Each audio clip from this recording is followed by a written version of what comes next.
아멘.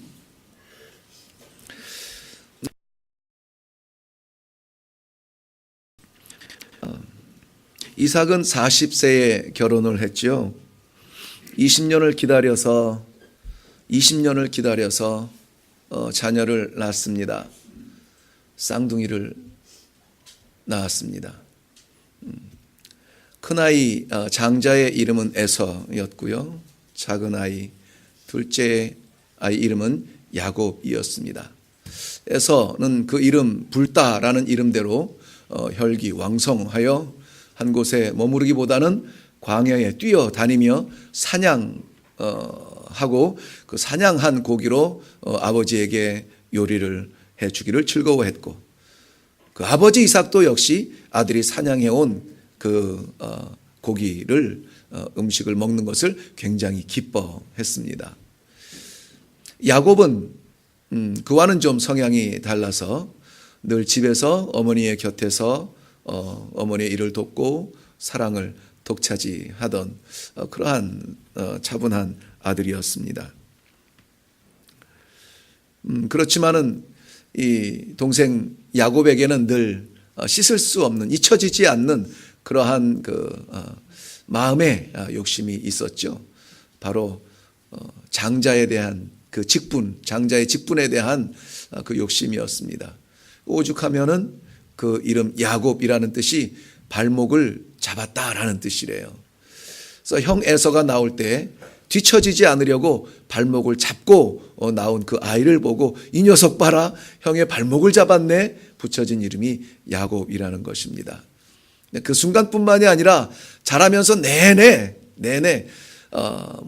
쌍둥이끼리는 그러한 갈등이 지금도 없지 않아 있을 수 있습니다만은 또 형 장자에 대한 직분에 그 부러움이 늘 있었던 것 같아요. 사냥을 하고 굶주린 배로 돌아온 그 배고픈 형을 이때다 싶어가지고 그 맛있는 팥죽을 냄새 폴폴 풍기면서 끓이고 있습니다. 형에서는 배가 고파서 아이고 야 배고프다 뭐 먹을 것 좀 없냐? 이거 무슨 냄새야? 너 그거 뭐니? 이건 내가 어머니에게 특별 사사받은 팥죽인 겁니다. 야 그거 너무 좋다, 냄새 좋다, 나한테 한 그릇만 다오. 이게 어디 그냥 드릴 겁니까? 제가 형님의 직분을 형님의 그 자리를 한번 차지해 본다면 모를까. 배가 고픈데 지금 형님이 무슨 상관이냐? 옛다 형님아 팥죽 한 그릇 주시오 하고 맛있게 넙죽 받아서 먹었습니다. 야곱의 마음은 그걸로 풀리지 않았어요. 그래 이제 내가 형님이 되었지. 혼자서 도장 꽉 찍고 눈이 어두워진 아버지 이삭을 속여서라도 장자의 모든 축복을 다 받아버렸습니다. 장자 에서가 아버지 앞에 들어가서 장자는 난데 왜 동생에게 그 모든 것을 다 부어주십니까? 나도 축복해 주세요. 내가 장자입니다. 이삭이 안타까워서 말합니다. 어쩌냐? 장자에게 향한 모든 축복을 그 동생에게 주었으니 어쩌냐? 에서의 분노가 이만저만이 아닙니다. 그냥 기도 한 번 받는 것이 아니라 아버지를 통하여서 전통적으로 내려가야 하는, 가문 대대로 흘러가야 하는 그 모든 축복권을 동생이 받았으니 분하고 억울할 수밖에 없지요. 마음의 분이 삭혀지질 않습니다. 지금은 아버지가 눈을 뜨고 저렇게 계시니 아버지 앞에서 불효를 저지를 수 없고, 아버지만 돌아가시면 내가 생명으로 저놈의 그 원수를 갚아야 되겠다. 이것을 누치챈 어머니 리브가가 이삭과 함께 상의를 합니다. 형은 저렇게 분노에 차서 동생을 죽이려고 하고 있고, 동생은 저렇게 날마다 숨어 지내니 어떻게 하면 좋아요? 하란에 있는 외삼촌 댁에 보냅시다. 결정을 지어서 지금 야곱은 그 먼 길 하란 땅을 향해서 갑니다. 사랑받던 자의 자리에서 지금 도망자의 자리로 전락한 그 터벅터벅 걷는 그 길의 이야기가 오늘 본문 말씀의 주요 내용입니다. 도망자가 된 야곱이 광야에 지친 몸을 눕혀서 잠시 잠을 잡니다. 마땅한 거처도 없지요. 갈 만한 어떤 마을도 보이지 않지요? 어쩔 수 없이 광야에서 돌 하나 찾아서 그걸로 몸은 불편하지만 머리라도 베어놓고 잠을 청합니다. 그럴 때 야곱이 꿈을 꾸게 돼요. 꿈을 꾸는데 찬란한 하늘이 열리고 그 찬란한 하늘까지 사다리가 연결이 되어 있습니다. 이게 보통 사다리가 아닌 거예요. 하늘까지 닿아 있는 사다리, 눈을 따라 가보니 거기에 여호와께서 서서 계시고 있는 겁니다. 그리고 이 여호와께서 서서 계신 그곳이 하나님의 나라인 것을 보여주기라도 하는 듯 하나님의 사자들이 오르락 내리락 하면서 그 사다리를 자랑하고 있습니다.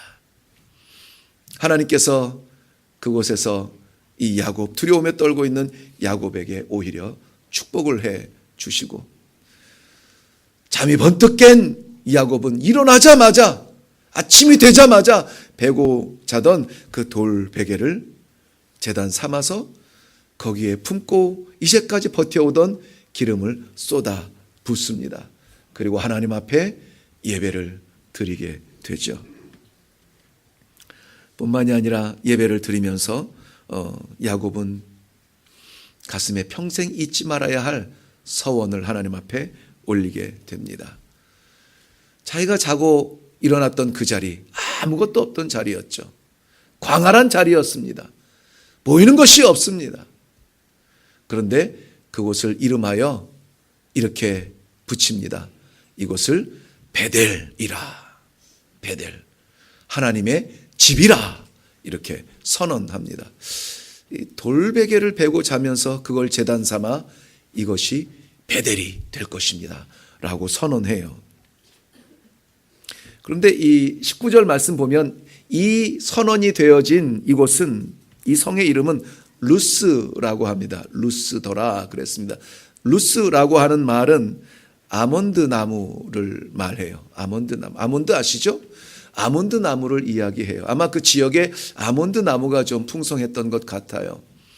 아몬드 나무는 그 모양이 참 변화무쌍합니다. 아몬드 열매가 열릴 즈음에 오기 때에는 잎사귀가 굉장히 푸른데요. 그 가지가 양쪽으로 막 2m 되도록 이 가지가 풍성하게 넓어지고 높이도 어떤 것은 4m, 큰 것은 10m까지 자란다고 하는데요. 굉장히 울창하고 그 나무 한 그루만 해도 참 시원한 편안한 그늘을 주게 돼요. 누구라도 그 안에 몰려 들어가면 그 시원한 그늘 아래 거하게 됩니다. 그래서 이 좀 뜨거운 그 건기가 있는 곳은 이 아몬드 나무를 심으려 하는 건지도 모르겠습니다. 그런데 건기가 돼서 이 더운 바람이 불기 시작하면서 아몬드 열매가 떨어지고 잎사귀가 떨어지면은 그 어마어마하게 큰 울창한 아몬드 나무가 항상한 가지만 남아요. 가지만 남아요. 보기에는 굉장히 큰데 그냥 가지만 남아요. 그림자가 누구도 그 안에서 쉴 수 없는 그러한 나무가 되어요. 인생 무상 그런 것들을 깨닫게 됩니다. 그 풍성했던 나무가 잎사귀 하나가 손바닥만 하거든요. 이게 잎사귀가 막 다닥다닥 붙어 있으니까 그 땅 아래는 어두울 만큼 그림자가 생기거든요. 그런데 한순간 바람만 불면, 더운 바람만 불면 앙상한 가지로 변해버리는 그 아몬드 나무의 특성은 어쩌면 사람들이 평생 동안 수고하며 애쓰고 이루고 싶어 했던 그 찬란했던 꿈 아래 우리가 이제는 됐다, 이제는 누리자, 이제는 쉬자 라고 했던 그 그늘이 한순간에 훅 하고 사라져 버리는 그런 허망함을 깨닫게 하는 것이 이 루스 아몬드 나무의 의미가 아닐까 생각이 되어집니다. 그런데 중요한 것은 그런 루스 땅이 베델, 하나님의 성전, 하나님의 집이 된 것이 아니라 사실은 이 야곱이 베고 자던 자그마한 돌 하나예요. 자그마한 돌 하나를 하나님 앞에 제단으로 쌓고 거기에 기름을 붓고, 기름을 부었다는 것은 그 돌을 정결하게 한다는 것이죠. 아무것도 이 안에서 정결하고 깨끗한 것이 있을 수 없지만 내 작은 것 드려서, 내 모든 것 부어서 하나님 앞에 드렸더니, 예배했더니, 제사 드렸더니 그곳으로 인하여서 하나님의 집, 여호와의 성전, 하나님의 나라가 되는 씨앗이 되었다라고 하는 것입니다. 아버지의 집은, 하나님의 나라는 우리 모든 성도들에게는 고향이에요. 본향인 것이죠. 본향. 우리들의 소망 아닙니까? 어떠한 얽혀있던 것들도 다 회복이 되어지는 회복의 자리인 것이죠. 가장 끔찍하게 절단되어 있던 하나님과 우리의 관계가 회복이 되어지는 그 자리, 완성의 자리가 하나님의 나라, 아버지의 집이잖아요. 아버지의 집. 그 자리는 어떻게, 어디에서 이루어집니까? 가만히 있으면 어느 날 우리가 그 자리에 들어가게 됩니까? 오늘 야곱이 내어드렸던 그 작은 벽에 삼았던 그 돌베개에서 아버지의 집 베델이 시작이 되었다면, 우리의 삶에서도, 우리의 신앙 가운데서도 아버지의 집을 향한, 아버지의 집을 이루고 싶어하는 어떤 그 드려져야 하는 돌베개가 주는 의미가 있을 것이라는 생각입니다. 오늘 우리는 이 말씀을 통해서 우리의 돌베개를 찾아볼 수 있기를 바라요. 우리의 돌베개, 그것마저 내어드리고 하나님의 나라가 임하는 축복이 오늘 예배 가운데 있기를 주님의 이름으로 축원합니다. 그것을 위하여서 먼저 우리가 필연적으로 깨달아야 될 것이 하나 있어요. 뭐냐면 우리의 삶도 야곱의 지금 여정과 마찬가지로 나그네 인생이라 하는 것에 우리가 그 말씀을 받아들여야 합니다. 창세기 47장 9절 말씀에 야곱이 애굽의 왕 바로를 처음 만나는 자리가 설명이 되어져요. 애굽의 왕 바로는 처음 만나는 이 야곱에게 나이가 몇이나 돼요? 라고 물어봐요. 그런데 야곱의 대답은 이렇게 말합니다. 내 나그네 길의 세월이 130년입니다. 내 나그네 길의 세월이 130년입니다. 뭐가 중요해요? 130년이라고 하는 이 숫자를 얘기하는 것이 아니에요. 130년 살았습니다가 아니라 그 살아온 길을 돌아보니까 나그네 세월이었습니다. 나그네 세월이었어요. 그런데 그것을 완성시켜주는 설명이 뭐였냐면은 그 나그네 길 130년의 세월은 험악한 세월이었습니다. 라고 말해요. 험악한 세월을 살았습니다. 이 고백은 우리도 마찬가지입니다. 우리 모두 이 세상을 잠시 지나가는 나그네로 살아가는 것이지요. 나그네가 나그네의 길을 지나가면서 그곳에 우리의 고향처럼 모든 것을 붙지는 않습니다. 나그네 길로 그냥 지나가는 길이에요. 모든 인생은 그렇습니다. 단 지나가는 여정은 다를 수가 있어요. 다른 길을 갈 수가 있어요. 누구는 광야를 지나가고, 누구는 산을 올라가고, 누구는 물을 건너가고. 삶의 모양이 다른 것은 나그네 여정이 다를 뿐이지. 그러나 우리 모두 다가 하나님 나라를 향해 가는 이 순례자의 길을 걷는다면은 우리의 종점은 같아요. 아버지의 집인 것입니다. 아버지의 나라가 우리의 마지막 종점인데 이 나그네 길에 우리가 문패 붙이며 살지 않는다는 것이죠. 베드로전서 2장 11절에도 나그네와 행인 같은 너희를 권하노니 라고 말합니다. 베드로 사도가 성령의 충만함을 받고 인격적인 변화와 전인격적인 삶의 변화를 통하여서 도망하던, 배신하던, 숨어 살던 베드로가 오히려 세상 앞에 주는 그리스도시요 외칠 수 있었던, 하나님의 종으로 쓰임받을 수 있었던 그 삶의 종점에서 이렇게 외치는 겁니다. 나그네와 행인 같은 너희에게 권한다. 여기서 말하는 너희는 누굽니까? 하나님을 알지 못하는 저 밖에 있는 이방 사람들이 아니라 바로 주를 그리스도라고 고백하고 있는 성도들을 향해서 하는 말이에요. 하나님의 백성들을 향해서 말하는 것입니다. 너희 안에 복음이 있느냐?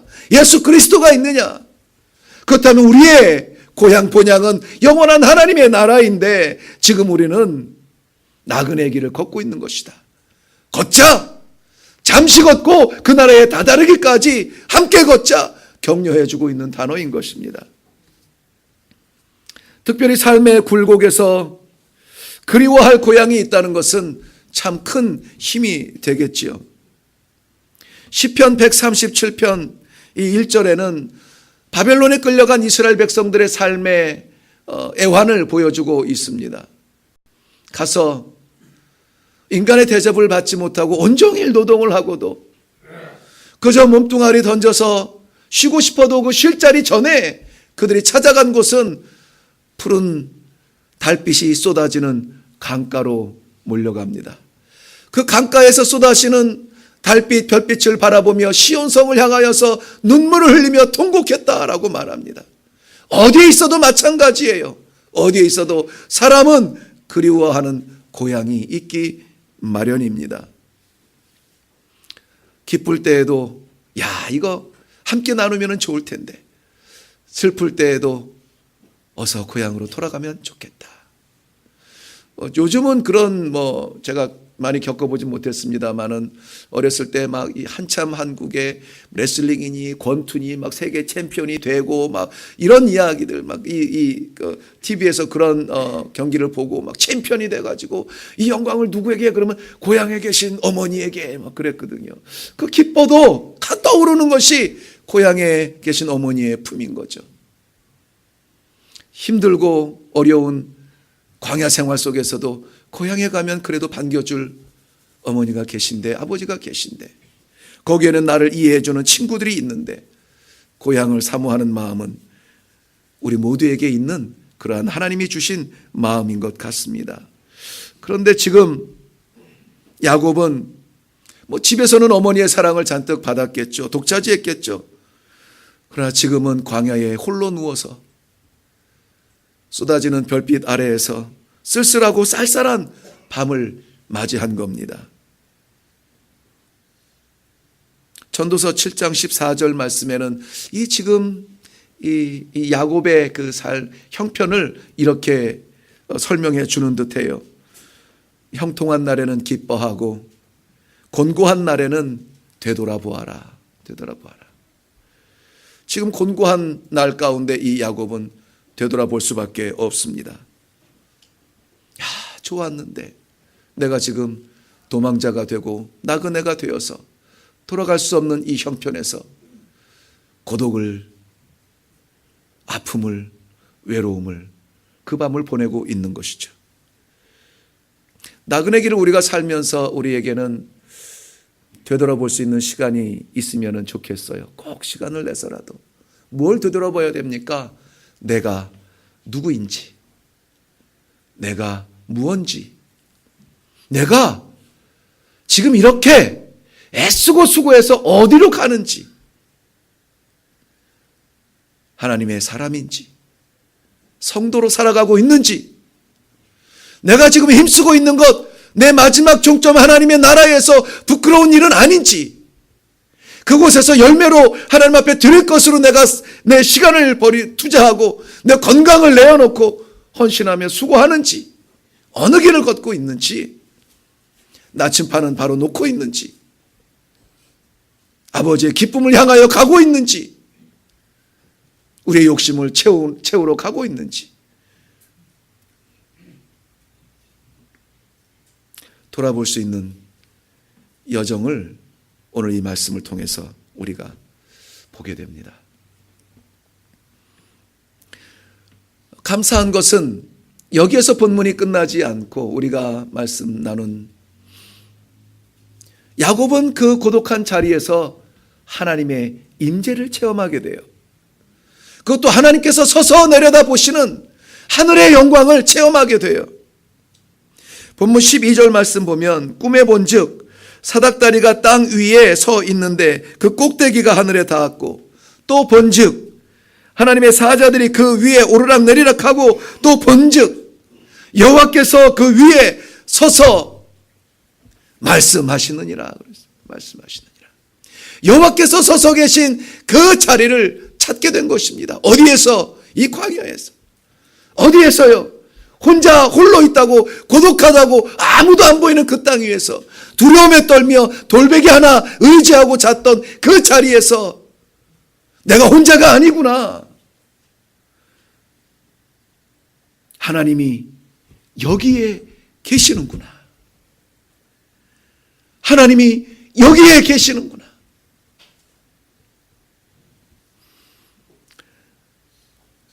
우리는 인생의 고난 가운데 하나님이 계셨습니까?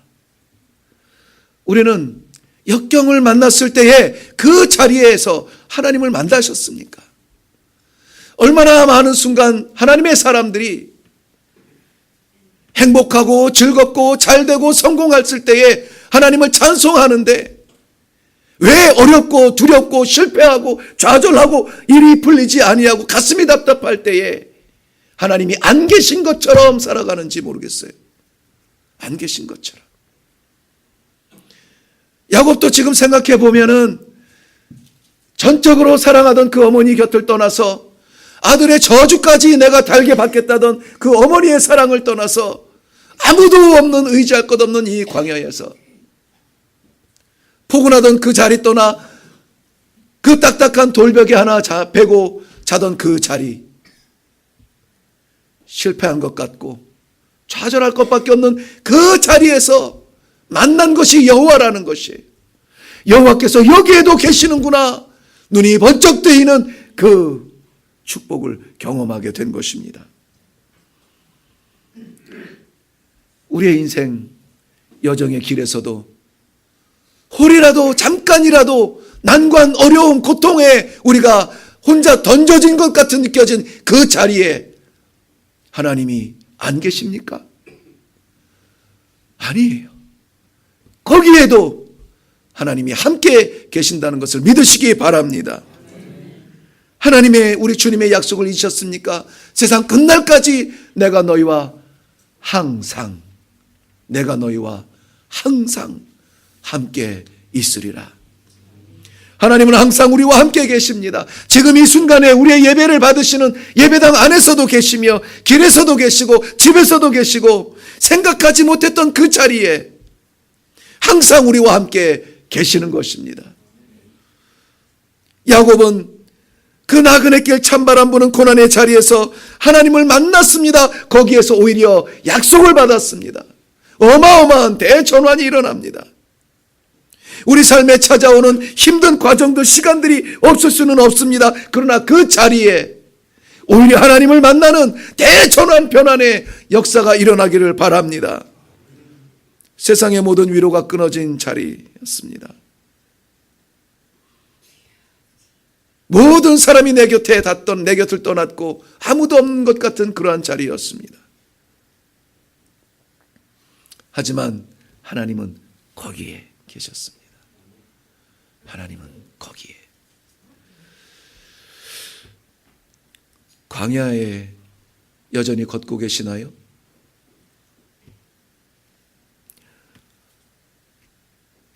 강가를 걷고 있습니까? 산을 오르셨습니까?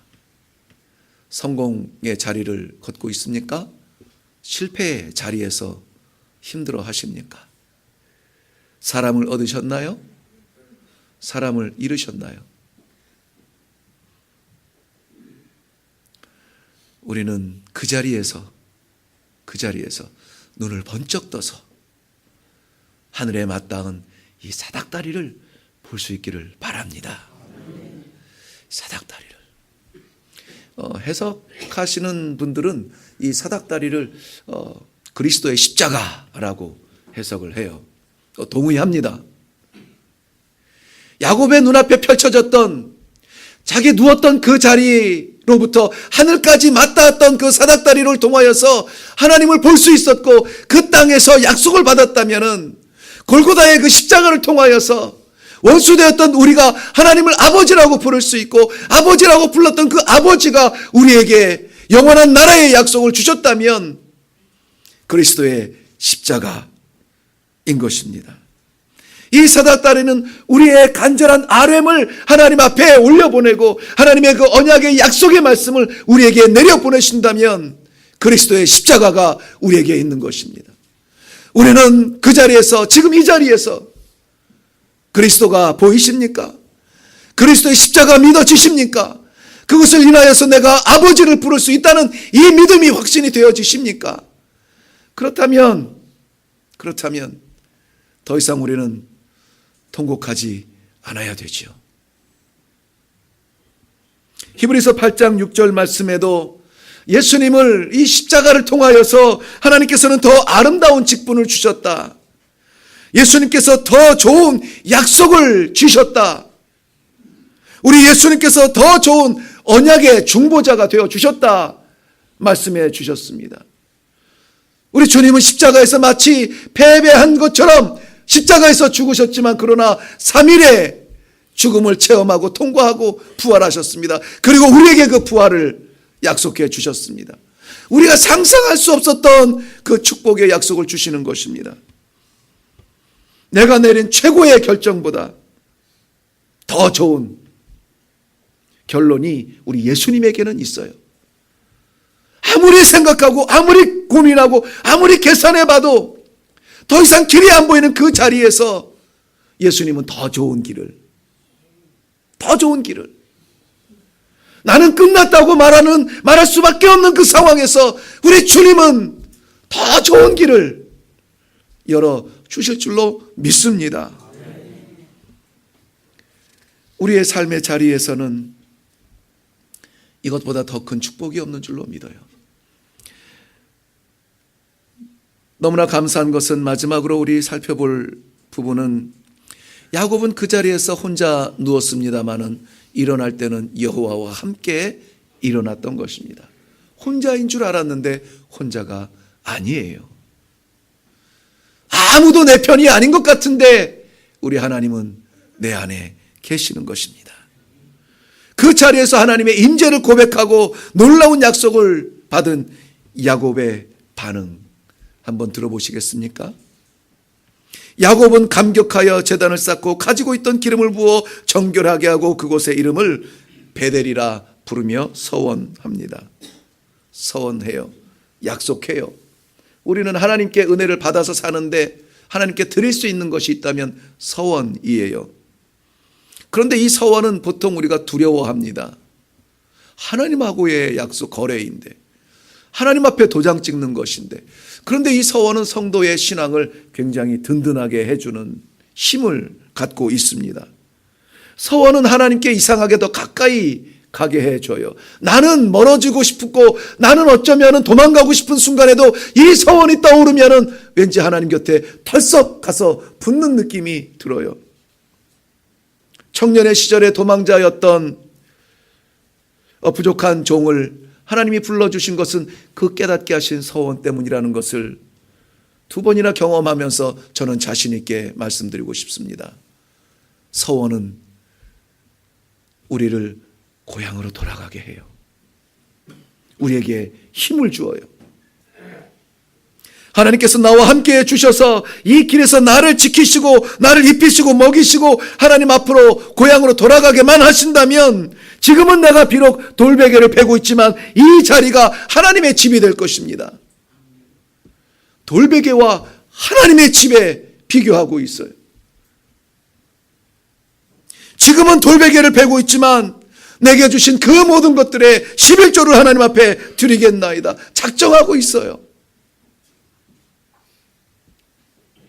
지금은 내가 베고자 하던 이 작은 돌밖에 드릴 것이 없지만 내가 하나님의 사람입니다. 나를 받아 주옵소서. 우리 신앙의 성숙이, 신앙의 성장이 이루어지는 것입니다. 지금은 돌베개밖에 드릴 수 없는 연약한 상황이지만 그러나 하나님 나와 함께해 주옵소서. 아버지의 뜻을 이루어 드리겠나이다. 기도가 바뀌어요. 기도가.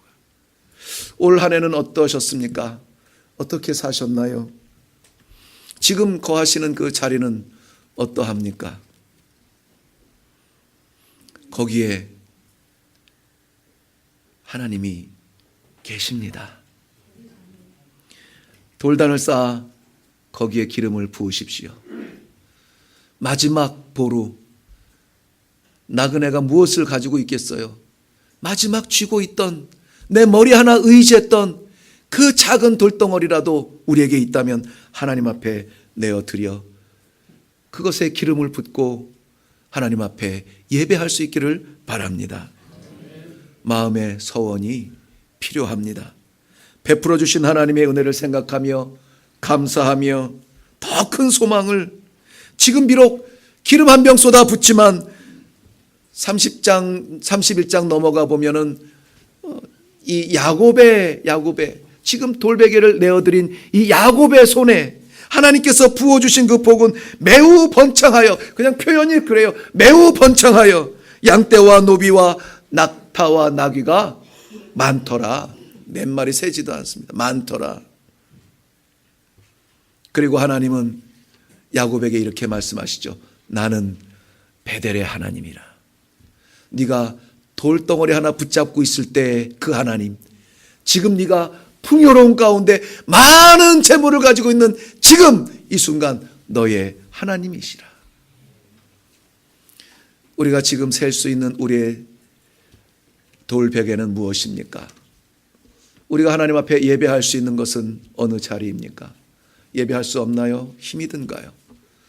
그러나 그것마저 하나님 앞에 드릴 때에 하나님께서는 우리에게 많은 것으로, 아니